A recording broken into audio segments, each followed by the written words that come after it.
Hi, I'm Val Hart in San Antonio, Texas, founder of Val Hart and Friends at valhart.com. Welcome to the Real Dr. Doolittle Show, the show for animals and the people who love them. I've been called a real-life Dr. Doolittle many times in my career as an expert animal communicator, behaviorist, pet psychic, and master healer. My mission and passion is to improve the lives of animals the world over by helping humans learn how to speak their language, how to understand their viewpoints, and heal. After all, our love of animals helps us be better humans, and the more balanced and healthy we are, the more balanced and healthy they can be too. Be sure and look for my CDs on iTunes. And to find out more about my work and to receive your free Quick Start Animal Talk course, just go to my website at valhart.com. While you're there for a limited time, you can also apply for a complimentary Happy Animal Assessment session. And if you want to learn how to be your own Dr. Doolittle, check out the world's first complete Animal Communication Made Easy system, available now on my website at valhart.com. Thank you and enjoy the show.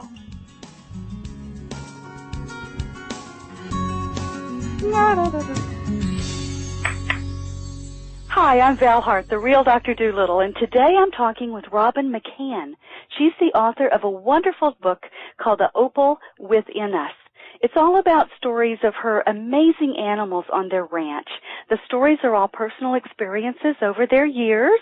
And just a little bit of background on their ranch is it's so amazing what you do, Robynn. You actually take in animals that were not wanted by others or are being sold because they're near death or malnourished or have been abused.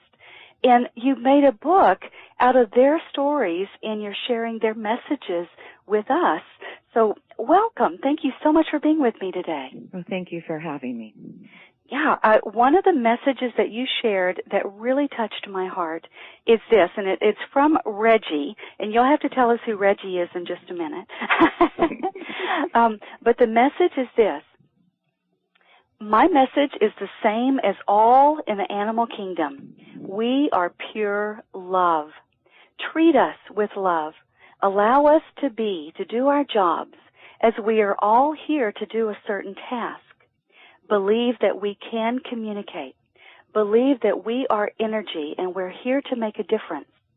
Even after we leave, we can still be of assistance. We can be heard. And anyone can hear us.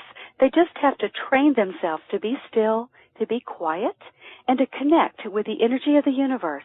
There is so much to learn from the animal kingdom. Size and species does not matter. We all have a journey and a purpose, too. So, Robynn, tell us about Reggie. Who's Reggie? How did this come about? Well, Reggie is a dog on our ranch, and he was was a small Jack Russell. And even though a lot of the stories in the book are farm animals, goats and sheep and llamas, there are a couple of stories in there for the dogs, and it's because they're a part of our family as well, and they enjoyed the fellowship and the entertainment of the animals on the ranch. And so I think they communicated a lot together, too, as far as their jobs and the things that they did. And so some of the dog stories are also included in the book, even though it's, on our ranch. And Reggie ended up being a pure delight. And you expect, just like the rest of us, we expect that these dogs are going to, live with us for 13 years, 15 years. Our cat's, 20 years or something. And so we just went about life and didn't think much. He was only 6 years old, and we took off and took a trip down to Arizona, and my daughter was staying here at the house. And so she called us the very next day after we'd gotten down there and said that something had happened to Reggie, and he was playing, and as he was running and going to catch the ball, something snapped in his back, and down he went. And so we ended up, she was just, of course, hysterical, calling us on the phone and telling us, he's hurting. He's, really hurting. Yeah. So I made the phone calls to the vet, told them there was an emergency coming on. You went through the whole thing, and we were just on the phone all the time. Mm-hmm. Yeah. And it immediately just sank our hearts because we weren't there. And, our daughter was here, and she was perfectly able to take care of him, but it really was hard because he was my husband's dog, and we were away. And something happened to someone that we love, and we're not there to hold him and love him and everything. Right. So we couldn't focus on anything at all. So we ended up waiting for the phone call from the doctor. You're sitting there for 2 hours, 3 hours waiting, What's going to happen? What's he going to do? And you're thinking, and we're already planning, okay, what happens if he has to be put down and we're not there? What happens if, So we ended up talking to the doctor, and we had a few choices of what we could do. And so she said we wouldn't know for 24 hours. So we thought, you know what, we're not going to. We told them authorize the test and all that kind of stuff, and we decided we were going to make the trip back. It's a 10-and-a-half-hour trip. So we drove all the way back to Northern California all night long so we could be at the veterinary hospital at 10 in the morning when she was supposed to call us and let us know what was happening. Wow. And so she called us, and we were about a half hour, and she was trying to tell us what was going on. We said, we're going to be there in a half hour. And she was like, I thought you were in Arizona. We said, well, we couldn't sleep, couldn't do anything. So the story describes our entire journey all the way home. Yeah. You look out the window and you have those moments when you drive home, you go, did I stop at all those, stop signs were the signals all green? Well, that's how our whole trip was. We wanted to chat with each other, but we knew we were both experiencing our own pain, and we were reliving our life with Reggie, the moments we had, the things that we knew, that he did for us, the pleasures he had, just because we didn't know. Yes. So when we got there, we found that we had to go ahead and put him down. I'm so sorry. Yeah, and that's one of the things that my husband and I talked about because of my work with energy work and with Reiki and with some of the other types of healing modalities that we have. I told him I was willing to. If he had to be in a cart, it ended up being a spinal injury, and he would not walk. And so depending on further tests, we talked with other doctors and stuff, and they just said, it's just not going to happen. Yeah. And so we went ahead and made that decision that we would go ahead and put him down. And it was so hard because we walked into the veterinary's office. And they bring him out, and they were telling how much love he was. And he never tried to bite them, even though they could tell he was in pain. And they said that, we've just got he's in so much pain, we've got him on the highest dose of morphine, equivalent to the highest dose that you could put a human on as far as body size. And it's not enough to manage his pain. So we had a choice, and so we did. And so it was right there, that moment. So we called my son, had him come down, and my daughter, of course, was there so we could all say our goodbyes. Yeah. And as I was in the waiting room, or we were in the room with Reggie, you could just see it in his eyes when he came in. And he had this favorite squeaky toy. And this toy was, he loved getting the squeakers out and stuff, and my daughter had gone ahead and brought it from home. And we didn't know if she would get it. So on our way to the veterinary home from Arizona, we stopped at a store and bought one. And we called him Jimmy's. That was his favorite thing. We always said, go get your Jimmy. So we did. So we brought a squeaker toy, and she brought one. And when he heard that squeaker go off, his eyes lit up. You could see the life in his eyes. Prior to that, you could just see just pain. And I'm ready to just give up. I just can't do this. Yeah. And, of course, it was very, very, very, very sad for my husband. And so it was so precious because my husband put his hand on me and he said, I know we have to put him down. And he said, but when you put him down, I want you to hold him. And I want you to do, he says, I don't know how you do what you do. He says, but I know that you do what you do. And I want him to experience leaving this world in your arms so you can make sure that he goes as best as possible. Wow. And I said, how wonderful. And I said, are you sure? And he said, yes. And I said, he's your dog. You should hold him. He says, no. Exactly. He said, it's more important for me to know that he had your assistance in going. So when the doctor came in, we told her that. And so we let him go. And I actually was helping, doing some energy work with him. And just before he went, there's time, people say you can really see into an animal's soul through their eyes, and I firmly believe that. Yeah. And I saw into one of my sheep's eyes, one of my goat's eyes, and this story of Reggie, as he was getting ready to go, I looked into his eyes and saw that deep soul. And for a moment, I questioned, is he telling me, save me, don't let me go? And I just, and the vet was there ready to, do the euthanasia, and I'm like, oh, this is just, I don't know. And I just said, let's go. And so I helped him leave with wonderful healing energy, that he could leave his body with grace and pain-free and move on. And so it wasn't until later after he had passed, we started walking out the door. And, they had these automatic doors walking out the vet and stuff. We're all still in tears and all that kind of stuff. And as we're walking out arm in arm, my daughter put her arm around me and she says, Mommy, you know what Reggie told me? Because my daughter can communicate with the animals as well. And this we is Erin? Yes, Erin, yes. We had given her and Joshua a moment alone with Reggie, too, because they were close. And so she says, you know what, she called him Monkey. She says, you know what Monkey told me when I was with him? I said, what? He said that he's going to be the last chapter in your book. Oh. And he is to finish it. Wow. So that's why the chapter of Reggie is called Reginald, the Last Chapter. Oh, wow. Although he wasn't written last, he told me he was the last chapter, or told her. And basically what that was for was to say, you can't keep writing chapters. You got to end it somewhere. And I have passed, and it's time. This is the last story, and you need to finish your book and get on, because the world is waiting for these stories and waiting for these messages. And if you don't finish the book, they can't get out there. Right. So it wasn't until about a month, actually a year after he had passed, that he actually came to me to finish the last chapter. Wow. So even though he was the last chapter in the book, he had to do his little tidbit too, because I did communicate, the stories are telling of this whole story about Reggie is our whole time with him. It's not stories before he died. It's the whole saga of from the time we hear of the news of his accident to how do we deal with the loss? How do we deal with the pain? How do we deal with these decisions, the emotions and each other? And then now how do we deal with the fact that he's, passed? And there's a wonderful part about how the other animals, so it's up to you if you want me to, go into that as well, or you talk about other stories later. This is all wonderful. Just keep going. Well, there was another, after Reggie had passed, we told him we wanted to take him home to bury him. So, of course we did, and the other dogs didn't get, I firmly believe that animals need to say their goodbyes as well, because they truly grieve for their companions.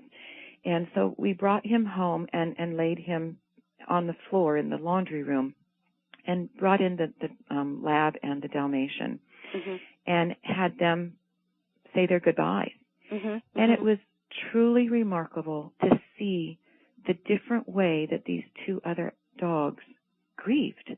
The Dalmatian refused to look at him. He actually turned his back to him and looked the other direction. The lab sat there and looked at him from a distance and shook. You could see his entire body just shaking. And my husband was standing at the slider, and he was in awe of what these dogs were doing. Wow. And then finally the Dalmatian would turn a quarter turn and kind of turn his head over to peek at him and go, yeah, he's still laying there still. And he'd turn back around and not look. And then the lab started whimpering and actually like licking his lips in just, he's gone, he's not moving. And then both of them, in their own time while he was there, went over and sniffed him and licked him and said their goodbyes. And then we, of course, took and went to, bury him. And so my husband wanted to, when we bury our animals, we always like to plant a living tree in memory of them. And so he ended up with a nice green evergreen tree. And my husband said, well, we probably shouldn't let them, see us bury him. I said, they're fine. They've said their goodbyes. They're not going to, dig it up or anything. So we buried him, and both the dogs came over and watched, and they, okay, goodbye. And they went off and played, picked up their ball or whatever, and off they went. It was like, okay, it's done. We said our goodbyes, and, that's the way it was. Right. It was just truly amazing to see how the animals said their goodbyes as well. But I really felt it was important for them to take the time that they needed. And recognize when they were finished saying their goodbyes. Yes. So then later, Reggie came back, and it was amazing. I was down in Arizona by myself to write on the book. I went down there for a week so I could work on writing my book. And I thought I heard Reggie's voice come to me. And when he was alive, these blackbirds would dive bomb him. And they'd wait in the mulberry trees, and as he would run by to play with his ball or something like that, they'd dive bomb and just barely skin the top of his backside. Wow. They never hurt him or anything. It was just and they never did it to any of the other dogs. He was their favorite, and he just loved it. And, I'm down there in the desert of Arizona kind of thing, and all of a sudden there's these two blackbirds perched up on the block wall that I was at on the river. Wow. And I knew, and I just, because I thought I'd heard Reggie, and when I saw those two blackbirds, I knew that was Reggie's sign to me that, this is me talking to you. Wow. This is me. You're not thinking this. You're not making it up. This is me. Yeah. So then that's when he came to me, and the rest of the story of that last chapter of his communication, which is what you read. That was the end of what he said. And so these animals are very, very powerful in their messages to us, not only in just their actions, like us being able to see that they grieve and they say their goodbyes. And it's important for us to treat them as if they need that time. Yes. It's not just, this one died and we'll just go take it to the vet and let them dispose. Or, we'll bury a lot of people, self-bury or whatever, which is fine. Right. But they also need to recognize that the other animals need to say their goodbyes too. And so through this process, we were able to witness, again, that the animals are grieving and saying their things and then they move on. Or that Reggie can come back even after he's been gone and communicate with me and share with me. Yeah. And give us lessons. That it's not just while they're with us, it's after they've passed on. And many of the stories in the book are lessons while they're alive, and then they have come back and chatted, as I say, with me after the fact. They're just still always there. So it's wonderful. It is wonderful. And so what you did, and you tell about the story, about how you came to create and have your ranch, and you call it the Almost Got It All Ranch, right? And how y'all moved there from the city, and the children wanted to move into the country and have animals. And so you started out with a few goats, and then you added in horses, or a horse, and then you got calves, and then you, oh my God, right? I don't know how many animals you have now. A lot. A lot. And it seems that a lot of what y'all do, I know you do the celebrating life, with birthing and just living a good life and stuff, and then you also work with a lot of injured, abused, and malnourished and neglected animals. How did you come up with the title of your book, which is The Opal Within Us, Speaker of the Souls, Understanding Animal Voices? Tell us about the title of the book. Where did that come from, and how does it connect it to what you're doing with these animals? Okay. And as you had mentioned, it's a compilation of both. Animals that we were having born here on the ranch that we had, bred, our goats, our sheep, and that sort of thing, because we enjoyed having all the animals. And it's so fun because you have birthing season twice a year. And because of the number of goats and sheep that we had, we'd end up with, 30 babies every batch type thing. Wow. And they would just run and frolic from, one would get a bug in their ear to just take off running, and then pretty soon 2 more, 3 more, and then all of a sudden all 30 of them are running from one side of the ranch to the other. And people driving by would absolutely just stop to just kind of watch. It was like watching a whole flock of birds in flight. They were just musical, and it was so fun. Oh, I love that. Yeah, so we did that, about twice a year. We'd breed and so forth. And then a lot of people in the area in the country wanted to purchase the goats for their ranch or for their farm and their children and 4-H projects and that sort of thing. Oh, yeah. And then the complement of that was the ones that we brought in for being injured or that no one wanted, that were abused. And we got known at the auction, the local auction, with a reputation of, taking in these animals. So even if we weren't bidding on the animals, sometimes they would actually carry them in because they could not, the animal couldn't walk. And they wouldn't even, they just look at us and say, you want it? And certainly we'd take it home. Yeah. And so we ended up with those types of animals that we incorporated, and if they came to our ranch because they were abused or they were neglected, they were never resold to even a family. They stayed on our ranch until they died. And that was just it. The ones that we raised and had bred here, healthy and all that, we would sell them for, like, say, 4-H projects or other ranchers that wanted pets and stuff. Okay. So the Opal happened to be, and the reason I mentioned the differences is because Opal ended up being a combination of both. She was born to one of our goats that we had for a long time, and this mom always just had one large single baby. And it just, for whatever, most of them had twins or triplets. We had quite a few that would have triplets. And wow. so she just always had one big baby, and they were always healthy. She was always a great mom, didn't have to worry about delivery or anything. And so Opal is a major story in our book because she was a goat that was born, but she was born deformed. Wow. And so she required this attention that would be equivalent to us taking in one of the sick or abused or neglected animals, because usually when they come to us, they're so malnourished and they can't walk, they can't hold their heads up. And Opal ended up being that way. She it was a very, very hard, long labor, probably about 15 hours, which is very unusual for a goat. Yeah. We actually had to assist in the delivery. Actually, my husband was the one that did the delivery. Okay. And I used some Reiki therapy and stuff on her while we did it, through the delivery. We were at the barn till, wee hours of the night. And it is just a wonderful story of her life. Her life was 8 months. Wow. And she was, as I said, she was born deformed. She was actually born, we thought she was going to be dead. She had the coloring, she had the lifelessness to her. She had the staunchy smell of death when she was born. The mucous membrane stuff on her and everything. It was just not good. Brown, yellowish color. And we just, when she was delivered, we went, well, I guess, and we saw a flicker of breath. So my husband started doing some mouth to mouth. We started doing some, heart palpitations and trying to get her. And then we scooted her in front of her mom so she could, moms just get them licked and get them going. And she survived. And but she couldn't walk. Her front leg was deformed. We did an examination. She couldn't hold her head up. She was basically an invalid. And so we ended up it ended up being a couple weeks of 6 hours a day type thing of therapy. And the story is just wonderful as far as the process. So her story started out as just a journal because there's just so much to do with her. Yeah. So her whole body was rotated. Her rib cage was rotated. Her hips were rotated. Her one leg was bent backwards in the front so she couldn't use it. She couldn't hold her head up. And we just knew that she had some internal problems and just knew that she was going to have some long-term effects.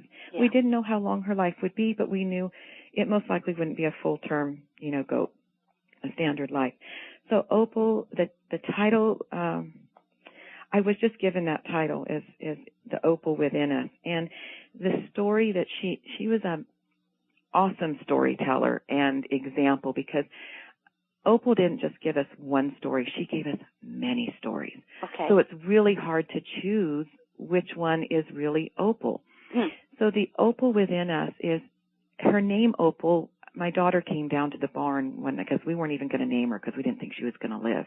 Yeah. And my daughter came down to the barn a couple of days later, and she says, "By the way, Mom, her name's Opal." I said, "Okay, great. That sounds fine." And, we were going to name her Lucky or, something or, any one of those, Yeah. And so her daughter said her name was Opal. We said, great. And then later, Opal had actually communicated with our daughter and said, "Oh, by the way, the name Opal is very perfect for me." And she said the reason for that is because Opal is a precious stone. And so she went through talking about how the precious stone was full of color and had all kinds of the opal has all the different colors of the chakras in it. Okay. And so she just said that was beautiful because she represented all of that.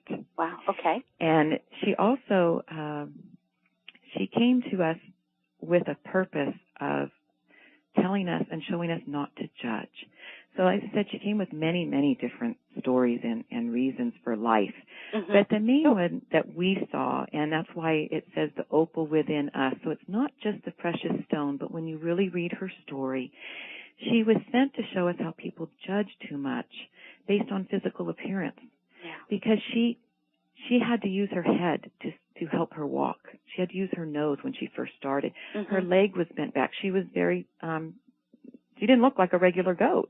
Yeah. And so she was bringing us not just about learning not to judge about physical appearance, but she wanted to bring us knowledge of acceptance. We need to accept that these animals, or people, it doesn't just stop with animals, that these people that we see that are in wheelchairs or have some type of debilitating disease or maybe have been burned by a fire or undergoing reconstructive surgery or have been totally destroyed by a dog that attacked them and they have lost some of their features. Any of these types of things, a lot of us want to shy away from engaging in a conversation or associating with them, and we feel sorry for them. And Opal's story was, don't feel sorry for me. Okay. I am here. I'm living life. I want to show you not to judge based on physical appearance. We even tried to fix her leg as she got older. I had taken her to the vet because I wanted to have him do an x-ray and see if her tendons were the right length. You know, is everything growing, but it's just growing the wrong direction? Can it be straightened or whatever? So I took her to the vet, and they did some x-rays and stuff and said, yeah, everything's the right length. Everything's fine. We think we can straighten it. So I had taken my journal in that I had kept and showed the vet, and he was just amazed. He said, you've done all this? You know, it's like, not only did you take care of this animal and you've done all these things, but you even kept a journal. He could not believe all the things that we had done and how we had nursed her to health and the therapies that we gave her. We designed therapy boards with plastic cups and like sawhorses and carpet padding so she could be outside with the other animals and still enjoy, you know, their company and stuff. So he was really taken in. So he said, yeah, we'll do the surgery and we'll, you know, take care of her. So she did. She had her surgery, stretched out, got her cast. Cast came off in a few weeks or whatever the length of time it was. And I noticed that, and he said, oh, you're going to have to do therapy. I said, oh, no problem. That's easy. I've been doing that for a long time. And so sure enough, her legs started retracting again. And it wasn't until later, after she had passed, that she actually communicated with me. And one of the things that she said was, you tried to fix my leg. You had surgery. You did what you could mechanically and in this world. And she said, but it wasn't meant to be.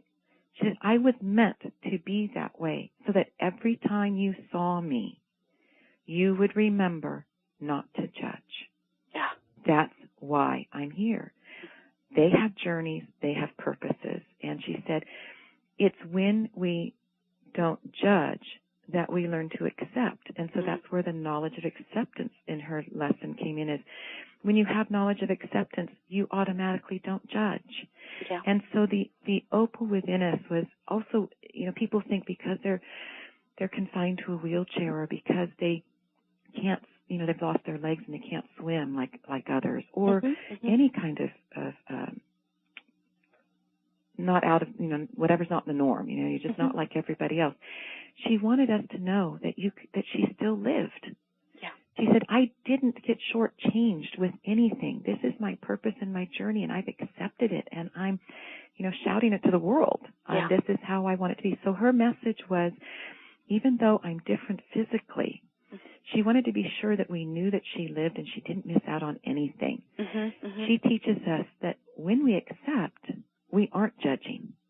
It's just not possible. Right. Acceptance just trumps judging. Right. And she said people shouldn't feel sorry for someone, you know, who looks different or who has special needs or certain diseases. She says it's what's inside their soul and their heart. Yeah.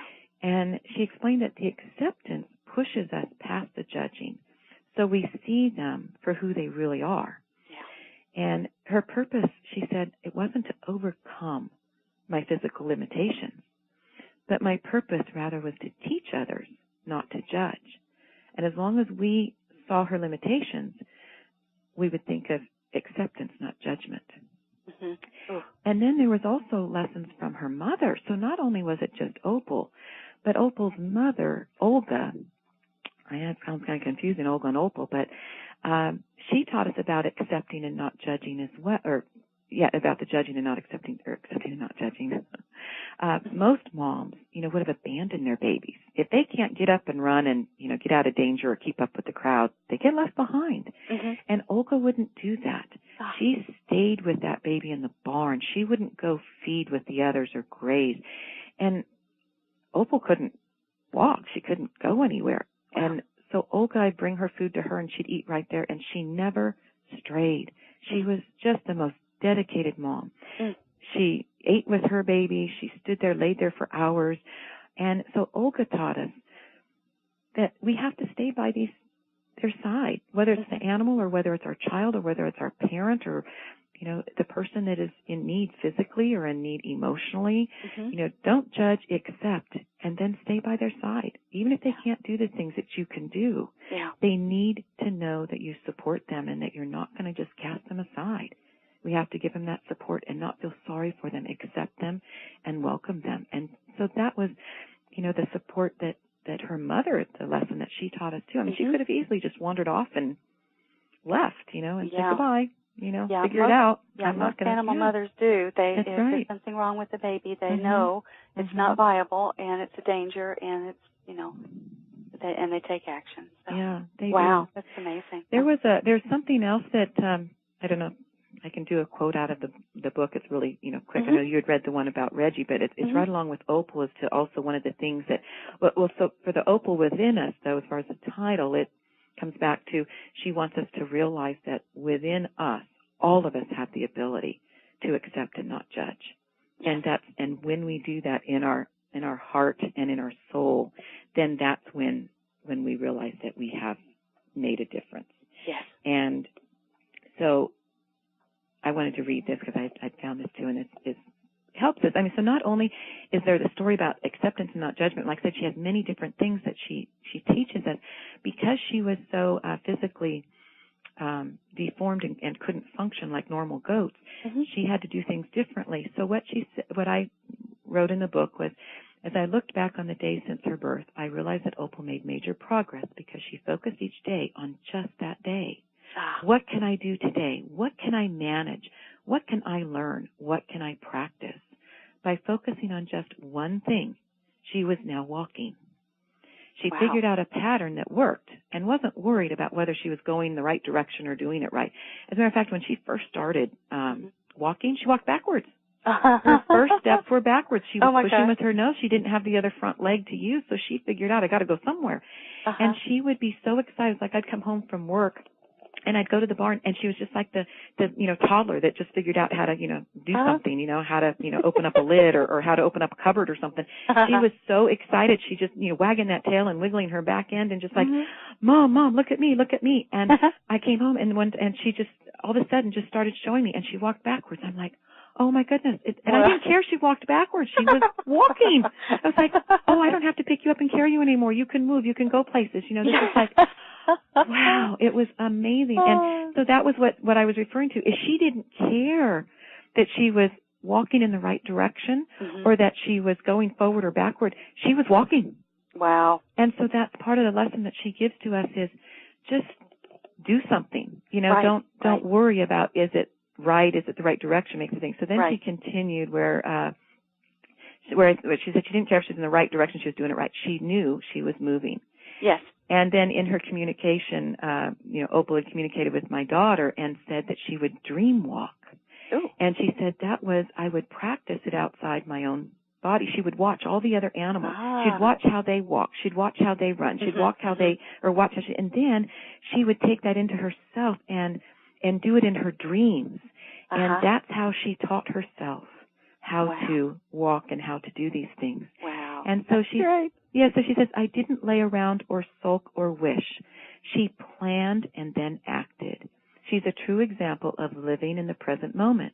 By being present, she was able to stay focused and direct her energy to one task. Focusing her energy got results. She could now walk forward and in circles. Oh, I love that. So it was another lesson to us. And so even while we're doing all this work and in the middle of therapies and in the middle of things, you can sit there and realize that all she did was say, I need to learn to walk, and focused herself on how do I do that? Yes. And then once she learned to walk, was okay, I've got that mastered. What do I need to do next? Now, what else do I want to do? I love that. So they can really give us these lessons of helping us in life. It's like, okay, I need to change my career, or I need to change where I live, or I need to change where my mother is living. She just can't do. What do I do? Yeah. Just focus on one thing at a time. Yeah, and what a great lesson. Yeah, what a great lesson for all of us. Live in the present moment, stay focused on the task at hand, and direct our energy to that task. And I also love the dream walking. You know, that's something that I actually teach my clients and stuff to do, and you probably also do some of that. I love that. It's a great concept where we actually take it internally, you know, and we create it in our own being and see it in our own mind and work through it. And then it's like that's how we train ourselves. That's how we manifest it. You know, it's how we connect with it. Oh, it's wonderful. It is. It's a wonderful experience, and I. Yeah. And that's what that's what Opal had told my daughter, so it wasn't like we just, you know, came up. I mean, that was the word she used, dreamwalking. Yeah, I love that. It's a great term. And it's great when you get those kind of confirmations from the animals when you think that something isn't, you know, it's like, did I hear that right, you know, or what is that about? And then it gets put in perspective and stuff, you know. Right, right. It kind of like later, you know, with Reginald, the little Jack Russell, when he came back and was talking to me later, in that time when I was in Arizona and the blackbirds came and I finished the story, he had brought back up to me, he said, I know when you saw into my eyes and into my soul that for a brief moment you questioned whether you were doing the right thing. Yeah. And he says, I know it's been bothering you because you've always double questioned whether you did it right. He said, you did. He said, I was not meant to stay. He said, I needed to go. He said, so rest assured, you did do the right thing, and I did need to leave. I'm really glad you said that. You know, I know so many people when they're at that point with their animal, and it's time to, you know, you're either going to give them death with dignity and put them out of their misery, or maybe there's that still spark of hope. You know, I think we all go through that moment where we doubt. But I love what Reggie came back and shared with you, and also love that you were committed and you knew and you did what needed to be done. So it's hard. And I know there's a lot of people that don't believe in the euthanasia, and there's those that, you know, wouldn't do anything except the euthanasia, and there's always both sides of it. Yes. And so, you know, there's a time. I mean, with some of our animals, I would work with them holistically here on the ranch and through energy work to help them pass. We didn't just always, you know, euthanize. It was not necessary. It was they have a point in time and there's a process that we can go through to help them leave this world. And then there's times you can't. And I think we can apply that to ourselves when we're looking at, you know, decisions with our own family and loved ones, you know. Do we keep them on a respirator? Do we keep them on, you know, machines? Do we keep them medicated? Right. And so even though these are animal stories, they have such relevance to our everyday life. Yeah. And how we can put that into perspective to how can that help me with my business or with my social life or with my career or with my spouse. Right. It's amazing. Right. I have a question for you, Robynn. You know, I know your book, it's all these wonderful stories about the animals and their messages to us and quotes from the animals themselves, and it's about direct conversations that you've actually had with them. Is that something you've always known you could do, or do you think others can do it as well, learn how to hear and talk to their own animals? Yes, I'll answer the second question first. Yes, it's something that everybody can do. Okay. But the second or the first part of your question, no, I didn't always know I could do this. Okay. You know, some people, there's, you know, communicators and psychics and healers that they know they were born with it. And some of them will even say, I didn't know what to do with it. It scared me, or I had to suppress it. And then it wasn't until a few years later. And others say they were raised in a family where it was welcomed and their grandmother and their mother, you know, was able to. And so it was just a very open thing. And with me, it wasn't. I mean, I was close to animals, just like all of us typically are with our, you know, as children. We love our dogs and our cats and our horses, and when they die, we cry, and it's very painful, and we feel the separation. And I went through all of that too, but I also, for some reason, just felt a little bit more than just a normal childhood connection with the animals, but I didn't know why. I didn't hear them or communicate with them at the younger ages. Then as I got old. Well, one of the things about the death and dying, I was always the one that had to take him to the vet when it was time for them to go. My mom would always say, I can't do it, you need to. And wow. I was always the one that had to, and I didn't mind because I looked at it as they were passing on. They were leaving their pain and leaving their situation, and they were going to be better. Yeah. And I was the one that was going to miss them. Yeah. and that's always hard on the one left behind, but this was the better choice for them. And I never had a problem with that. I now that I'm older, I think, well, that's just part of what I was about, as far as because of me being able to work with these animals with death and dying, that was kind of a predecessor to that. Yeah. So then as I married and had children and went on with my career and didn't think anything about it. And then all of a sudden when we ended up with the ranch and we moved to the country and we started having all these animals and then we didn't intend on bringing in the sick and the lame and the challenged and those that were no longer wanted and abused. Yeah. It just happened, and I know it was for a reason. Yeah. And by having those animals, it then forced me and my husband and us to treat them differently. So I had to start searching for remedies and for things to make them better. And you had your standard medications and shots, but I was trying to do it. So then I started taking animal communication classes, healing classes, massage classes, anything, color therapy stuff. I read books. I knew that there was more to this world, to the therapies available, to the universe, to the energy, and I started bringing in all of these options that you wouldn't explore in just your traditional society. I mean, we have a lot of that now. It's very open. We have a lot of it on TV now. We have a lot of stuff internet-wise and exposure, and it's becoming a lot more common. Right. And so it was one of the things I always thirst for information and knowledge. And so that's what anybody can do. Anybody can train themselves and take these classes because there are wonderful people out there that are skilled and successful in being able to teach people to communicate, to do some energy work and therapies and work in these vast areas. And so I took advantage of that and learned it and used it with the animals. And in doing that, in combination with those things, there were times when we didn't have anybody sick or ill on the property. And I was feeling like I was not necessarily getting rusty, but I was like, I need something to work with. And I would walk out to the field and I would open up my arms and I would say, who wants to volunteer? Oh, wow. I need someone to be sick. I need someone to volunteer because without it, I can't practice. Wow. And the very next day, I would have one that volunteered. Wow. And I would sit there and, okay, thank you very much. And I would honor them and praise them and thank them for allowing me to learn. And once I learned what it was, it was usually a 2 or 3 day, thing of trying to figure out what was going on, using the energies, using communication, using some of these therapies that I had learned. And they'd be fine. Off they'd go. And I would, again, honor and praise them and say, thank you. So it was, there were ones we didn't ask for that. They just, came to us that way. But when I was in need, all I did was ask, and they honored. Yeah. They understood and honored and said, you don't have to pick me, I'll volunteer. Wow. It was awesome. That's wonderful. Yeah. I mean, they weren't afraid. They weren't afraid. It's a partnership. Yeah. Yeah, well, and you're treating them with respect. You're being fully present. You're clear in what you're offering, and you're communicating, which is such, it's like that's the cornerstone foundation of our relationships with anyone is our ability to communicate. Communicate our heart, our mind, our intentions, our desires, our passions, all that. Yeah.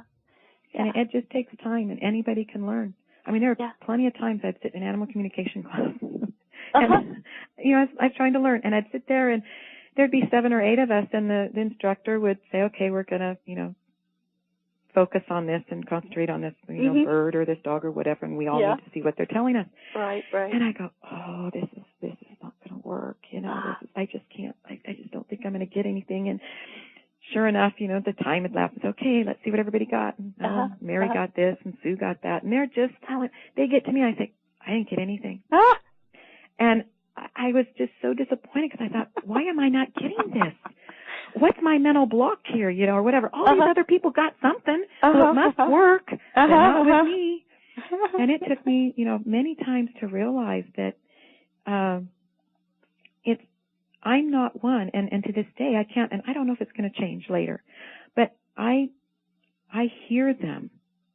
When my energy level is at a certain vibrational level, which is where it needs to be, on their telepathic, their energy level, I hear them.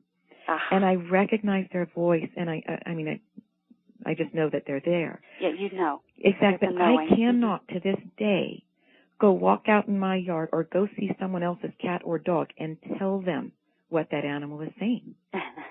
It is not something that I have been able to do yet. So even though I have listened to these animals and I've communicated with them, so part of what I want to let people know is you don't have to do everything.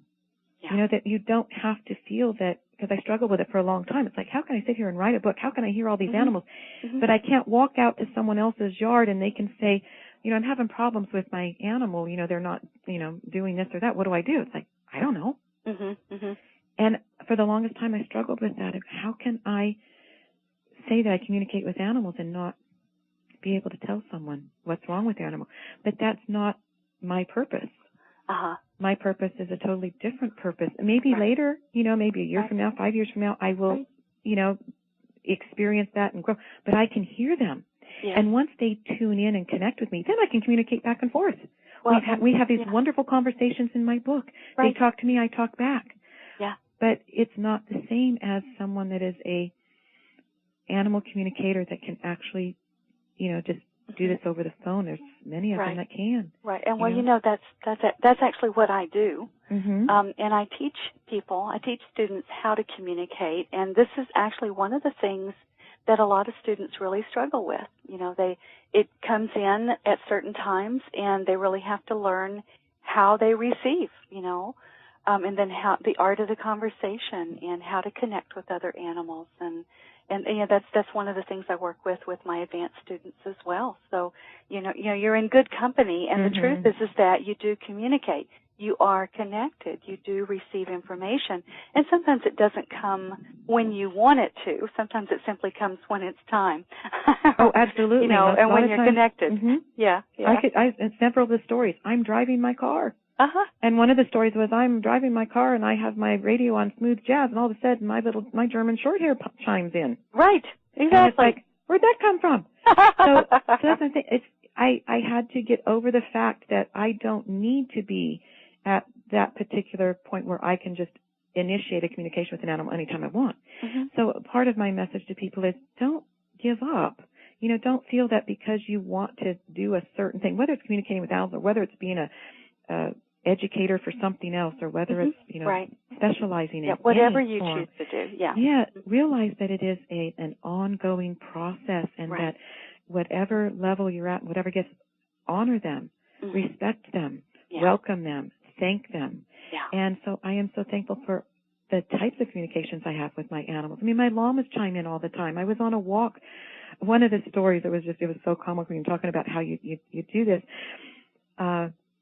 I wanted to take my llamas on a walk, so I had to load them in the trailer, and I have the main llama that is like in charge of the whole group, you know, and he's just wonderful. He's a walker. You can put a pack on him. He goes out, you load up his pack, and he hauls the trash back, you know, kind of thing. And he walks through water. He does everything. Well, my other llama wouldn't do that. He wouldn't even load in the trailer. You could hardly even halter him up. And for some reason, I decided I was going to attempt to take him on this walk. Well, we're at home with the trailer, and we had to back the trailer up to almost like a dirt pile so that we didn't have to, so we could load him easier and he wouldn't be, you know, afraid to step up. So we were trying to make it an even level. We actually had to winch him in. There were three of us. It's like, you're going on this walk, I don't care, we're going to go have some fun. So we took the one llama in to show him how you walk in, and the other llama just wouldn't do it. So we, you know, actually put the one end of the rope in the front of the trailer, and then we tied it to his halter, and we just started winching him in, and we were pushing from his back. We didn't have to worry about him kicking. They were fine and spit. You know, they didn't do any of that stuff to us. So we're pushing. There's three of us trying to get this llama in with a winch, and I started going, how am I going to get him back in when it's just, you know, my daughter and I later? There's just us two women, and we're just going to be, you know, we're going to be at this lake, and we're going to be trying to put him back in. How are we going to do that? Good question. So we decided, well, we're still going to go anyway. So we took off and went on our walk, and as we're coming back and we're getting close to the trailer, I'm walking the llama that doesn't load, and my daughter's walking the one that's perfect. And so I just sent a message to the llama that Jack is his name, the one that knows how to do everything. I said, Jack, I don't have the energy, I don't have the strength, and I don't want this to be a long process, you need to tell RB how to load. Mm-hmm. You just need to tell him this is how it's done and this is what you do. Mm-hmm. So sure enough, my daughter took Jack and just walked him in the trailer. Uh-huh. I took the other one, and he just went around the corner, and he just walked right in. And I mean, 3 hours earlier, we were winching and pushing and tugging and pulling, and he was fighting and putting on the brakes. Oh, yeah. And so as we get back, and then I thanked Jack. I said, oh, Jack, thank you so much. You know, you made this so easy and so enjoyable and all that kind of stuff.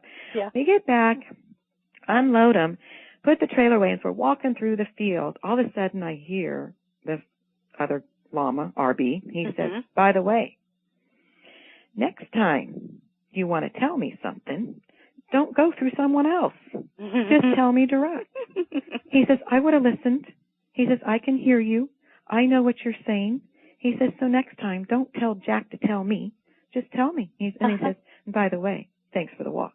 It was wonderful. That's great. Absolutely wonderful. So I came to the understanding that being able to hear them and communicate with them and have this relationship is wonderful because I can understand all these lessons and stuff. I don't have to be able to, you know, solve someone's problem, and there's plenty of people to do that and to help with that. And it gives me something to strive for yet still, too. And Absolutely. what it gives us to understand, we don't have to know it all at once. Yeah, it's a process.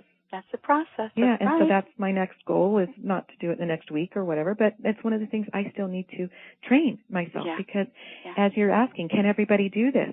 Yes, some of us are born as, you know, natural animal communicators or other types of healers. And others of us, you know, it is available. We just have to access the resources. Yeah. Believe, trust, and practice. Yes. And just keep going. And that's, you know, I've had this wonderful experience with what I have and the trust and, you know, just asking and the animals providing and the stories and the help and the lessons that I know it's just a matter of time of me allowing to progress further. Yes. Robyn, we're running out of time. And I know that the book, I mean, you have such wonderful stories in there, stories of, you know, the colors of hope. We've got stories of dogs and blackbirds and all the other wonderful animals, the goats and the llamas and you name it. You've got sheep and horses also, right? All that in there. I want to really encourage people to check out your book, The Opal Within Us, Speaker of the Souls by Robynn McCann. And I think, did you want to leave the audience with anything, our listeners, with something, anything you'd like them to know or do? Yes, they can certainly go to the website, www.elephantsdance, plural, so it's elephantsdance.org. Okay. And they can go there, and this website is beautiful. It was designed by my daughter Erin, and there's a picture gallery of all of the animals that are in the book. So wonderful. You can see color pictures of the goats and the sheep and the llamas, and there's stories, links to go to other places, and there's also, of course, a place to purchase the book. Excellent. And there's a couple sample chapters, too, full chapters out of the book that you can actually read before purchasing. Oh, people will love that. Yeah, it's a nice little thing. So just be sure to click on the part that says, you know, read sample chapters and read those and then continue on. And the website is the best way to contact you, is that right? Yes. It'll have the email address there, and there's a section where you can just put contact us, and you can type in your question or type in something else. If you want to have me come speak, I'm doing a lot of stuff on death and dying because a lot of the animals have gone through that process, and I've worked with them through that process. But if someone wants to talk to me or ask questions about the death and dying with the animals or how to do it, I can certainly, you know, point them in the right direction or help giving them some ideas on that as well. I love that. That's so needed. So let's give everyone the web address one more time. It's www.elephantsdance.org, O-R-G. Let's do it again, elephantsdance.org,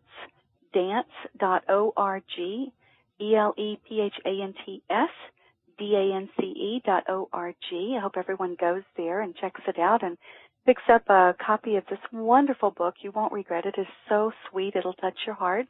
It'll move your soul, and it'll connect you with the opal within you, right?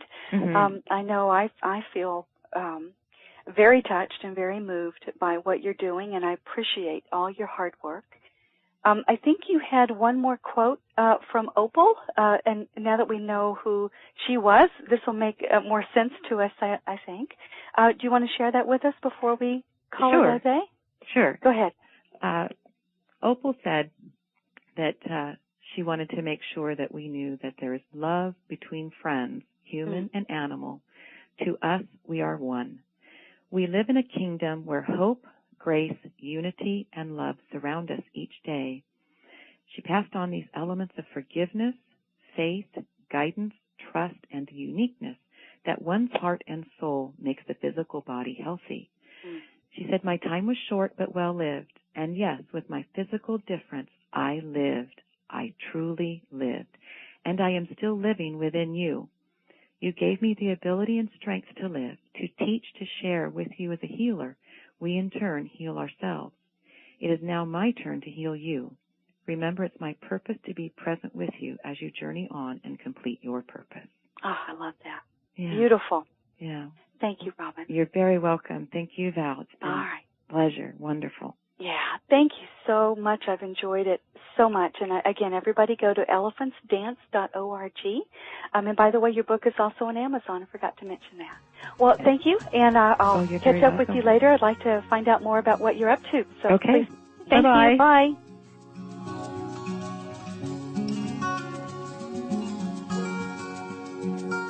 Thanks for listening to the show.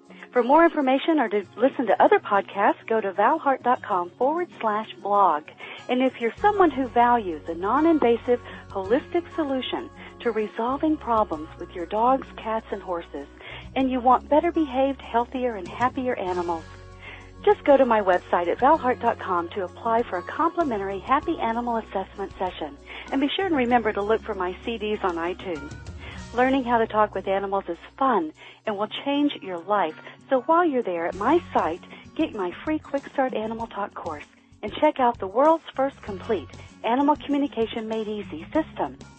May the love of animals bless you, teach you, inspire you, heal you, and reconnect you to the circle of life.